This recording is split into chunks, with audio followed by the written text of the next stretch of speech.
Monde. Welcome for another episode of What Drives Her, Woman to Women. Yet another episode of where we talk about the real stuff. So today I am talking with Marine Havel. Thank you, Marine, to be there today. Bonjour. So Marine is French. She's been living both in France and in the USA. Currently living in Philadelphia, USA.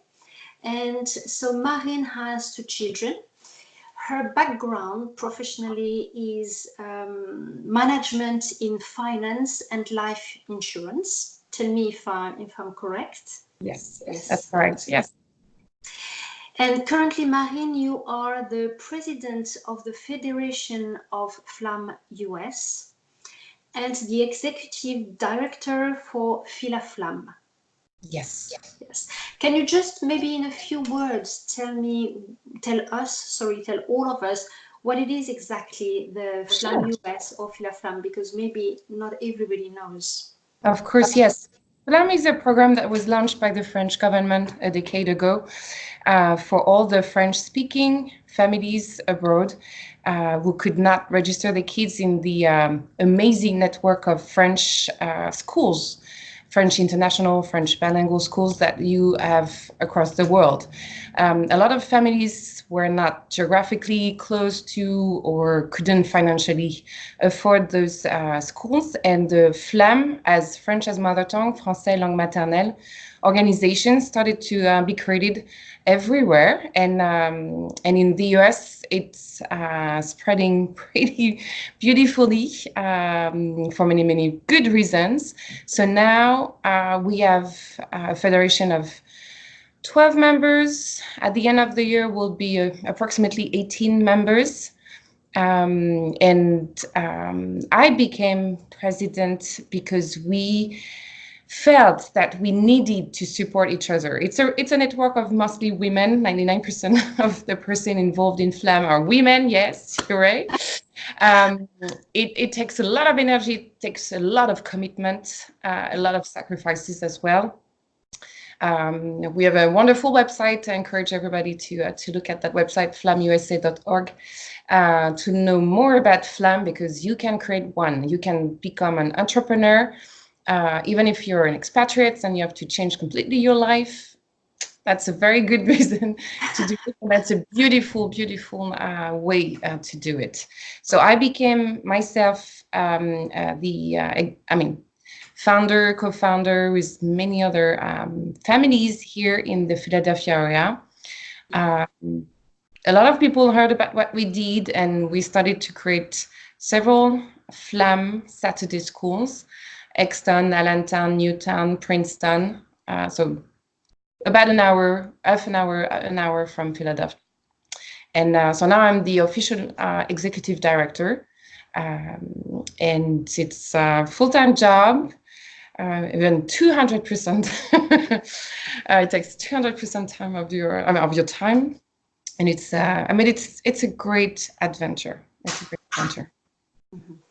And when you're talking about this, you're talking about what you have created in the USA, but am I correct if I'm thinking that it does exist all over the world?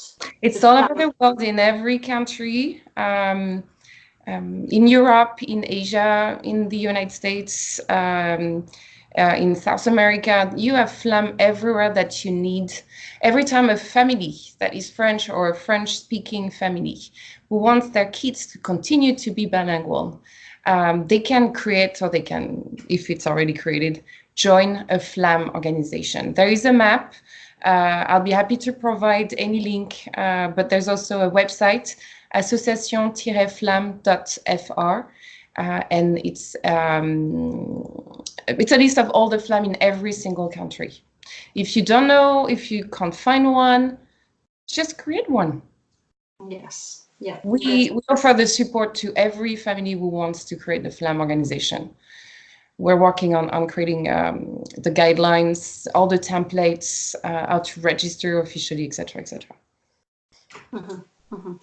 Very interesting. Thank you for this introduction. And if ever, yes, you are French living as an expatriate and you want your children to stay bilingual and not to lose touch with their language, which means their culture, then you Yes. can always, as Mahin says, create your FLAM local Organization. Yes. organization. Yes, And it's interesting.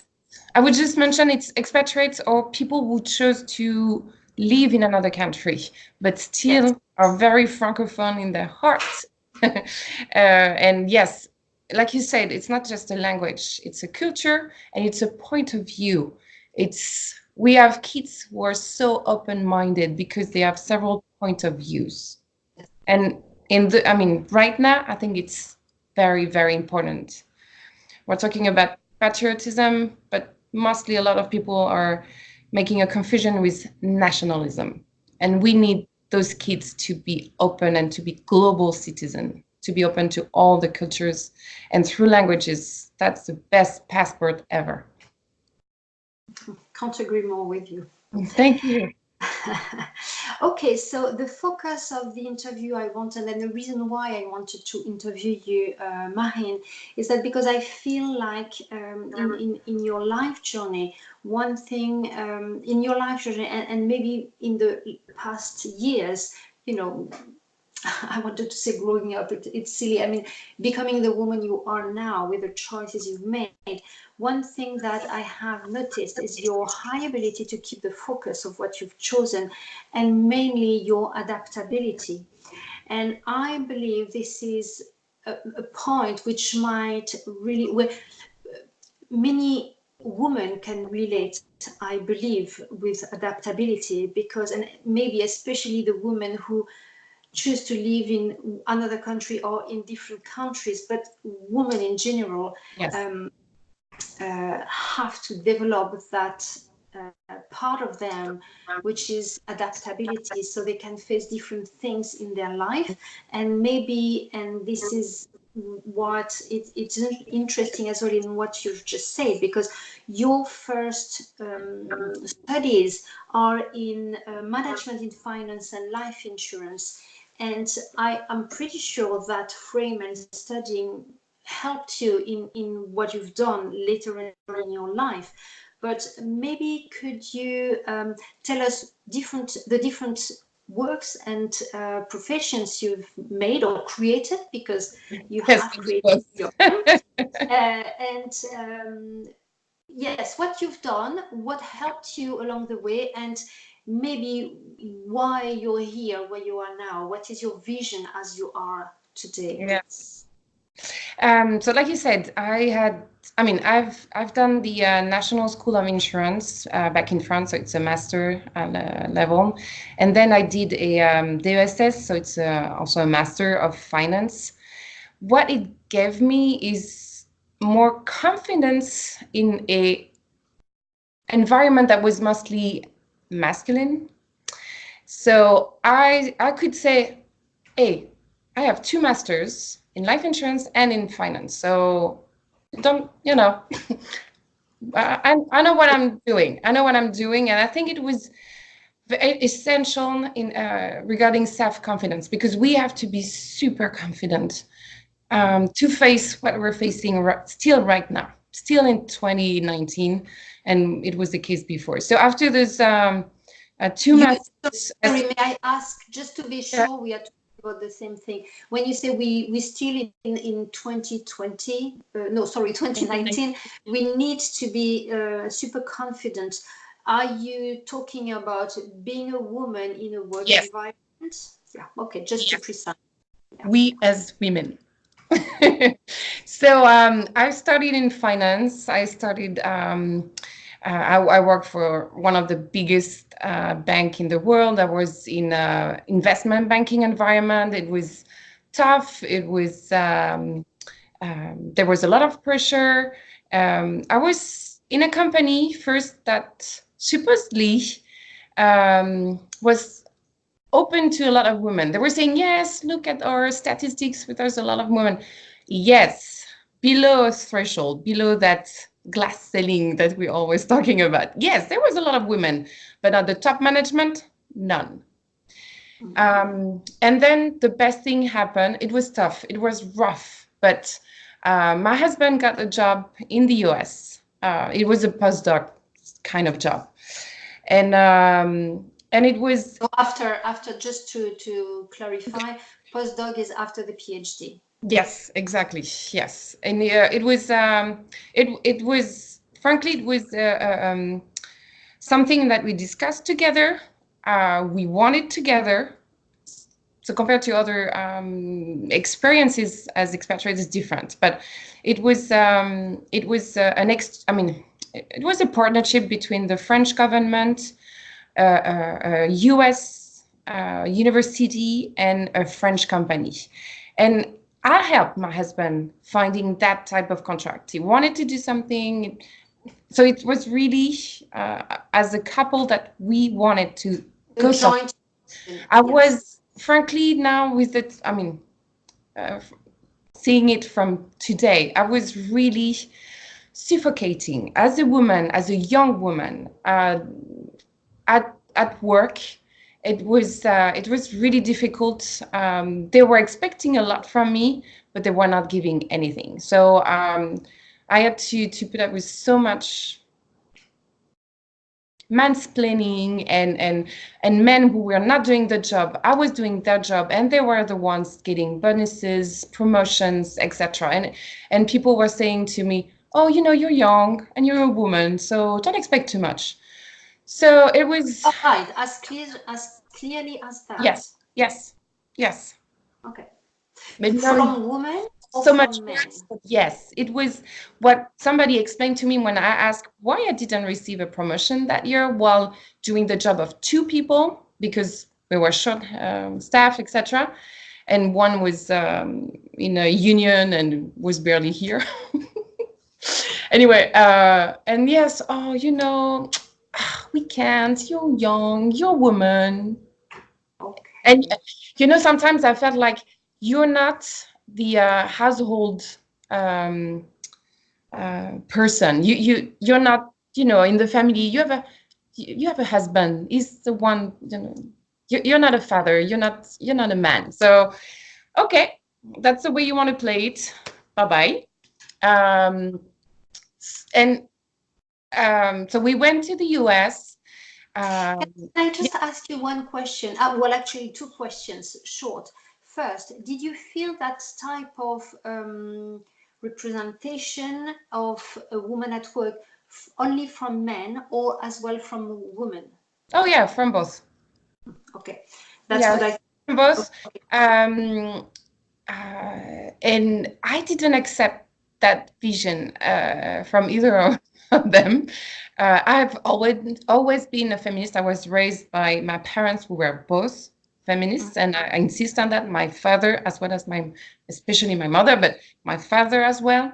And I didn't accept it, and I was very direct, and it was not a good fit. So I moved on. I had the baby. So we moved to the US. I couldn't work at first, so I had to think differently. I had so much time to take care of my kid, and I felt it was a gift. It was a gift to be a mother out of France, to be forced not to work. It was a gift because financially we could afford that as well, frankly. And that was the major. That was the time when I could really think of who I am, what I want, and what I was going to do. The priority, yes, was my kid, but I had to do something outside of that because it's tough. It's not only because intellectually you need something else. You can't spend. We were raised, we were educated, and we didn't have. I didn't have around me models of mothers, and so for me it was not something supernatural, and I didn't have the manual, and so I had to rediscover everything, which was good as well, because I was not a mother like my mother was. I was not a mother like my classmates were or still are. And I had reinvented parenting the way I wanted to be. And it was completely the way, completely the way I am. I mean, it fits who I am today. And the same for my husband. And we were lucky because he took the time, and it was not working for 2 months after our daughter's birth. And he took a whole month, which is super tough in the US, after our son's birth. And so, yes, it was also very, very, it was easier to do it because we were French in another country. So we felt a little bit, we had more freedom to do that. Because in France, if we were in France, we felt more pressure. We would have felt more pressure to do like everybody else was doing around us. If we were American in the US, same. Being French, being foreigners in another country, there's some leeway. People are expecting us to do it a bit differently. So yeah, I'll take the freedom to do exactly what I want to do. So I was spending a lot of time with my kids. And my husband as well, etc. Go ahead. Can I just stop you there? It is interesting what you're saying, because you were working in a tough environment with a lot of pressure, hours of working, and then suddenly you've changed. Joint decision with your husband, and you've decided to move to the USA. And then in the USA, mom could not work legally. I had a baby, and then another came along, and I had to reinvent myself basically. And you had, from what I understand and from what I hear, you also had very clear boundaries of what you wanted to be, what you wanted to create, and you did that along with your husband, and saying as well that the expatriation gave you some space of being and creating the mother you wanted to be as you are as the person. Yes, so exactly. Do you link the fact that you designed your motherhood the way you wanted it to be was easier because there were less pressure around you? Yeah, I had nobody around me telling me, "Oh, you should do that, etc." I've seen people around me with that kind of pressure, and stopping, for example, breastfeeding because people were saying, "Oh, it's too long," or stopping, sleeping with their kids while it's, supported by the World Organization, the World Health Organization, etc. There was so many choices that people wanted to do, but felt they had to give up because there was too much pressure from their mothers, their sisters, their colleagues, etc. So yes, being away from that, being away from our network, gave us that freedom. Yeah, that's interesting. And I remember a previous interview I had with Alessandra Cabral, who is dance teacher between Paris, Rio, and London. She was exactly the same, and we had that discussion we're not going to have today with you, but that discussion around from the moment you become a mother, or even from the moment you have a baby in you, everybody has advice to give to that person. And it changed completely who you are. And I couldn't work after that in finance or in life insurance, or I had to reinvent myself after those babies. And the fact that I took the time, that I had to take the time to really clearly see what I want, what I really, really want. At 20, you don't know about what you want. I mean, people are expecting so many things. You have to be a brilliant student and then do the best schools. So I did all of that. I was in classe préparatoire. I passed all the exams possible. I did 2 masters just to show to the world, yes, I can do it. But it was not who I am. It's not it was not who I was either, I think, but that's a long story. Anyway, so being here, I was free to do that, to try, to fail and try again and see what was a good fit. So my priority after I had my two kids was being able to work, but without sacrificing what they needed the most, a presence, love. And I was there. I was there every single time they needed me. And it was, frankly, it was also so nice to not have the headache and the mental surcharge of I need to find a nanny, or I need to find a daycare, or the daycare is not good for my baby. I need to switch that, or the nanny is giving up and I need to find another one. I mean, I've seen the struggles of so many other moms. I would say parents, but frankly, mostly moms have that that charge. And my gosh, I was so happy not doing that. The same way I was so happy because I was breastfeeding, I didn't have to carry my huge backpack.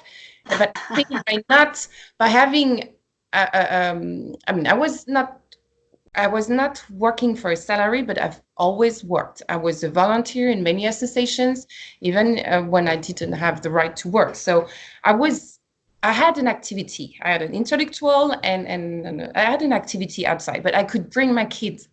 I could bring my kids to that. And it was super important for me. And so they can see the world, they can see their mom working. And then after that, they went to school, but they could see me work at the same time. They're doing their homework. I'm working alongside with them, but I'm present. So if they need me, I'm here. It's such less headaches in terms of organization for the family. It's wonderful, wonderful. And it was your choice. This is what you want to be, along with your children. And I didn't. I mean, I was not. I didn't know about that. I didn't really think about that.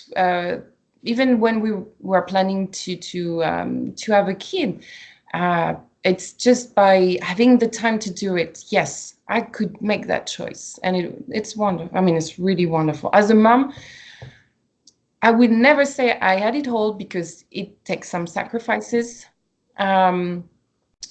but it was what was the most important for me at the time. Two things I would like to go back with you. Yes. You have said, "Oh, I've done it all. I've showed the world I can do it." I am stopping there because you're not the first lady who says that to me. Ladies who have had a very successful career, who've showed the world, you're not the first one who says that. I have proved myself. They know I can do it, but now I'm just exhausted. I can realize that, and I can tell myself, this is not what I want. I've proved them. I don't need to prove them, to prove anybody anything. Actually, I have to find myself and check what I like.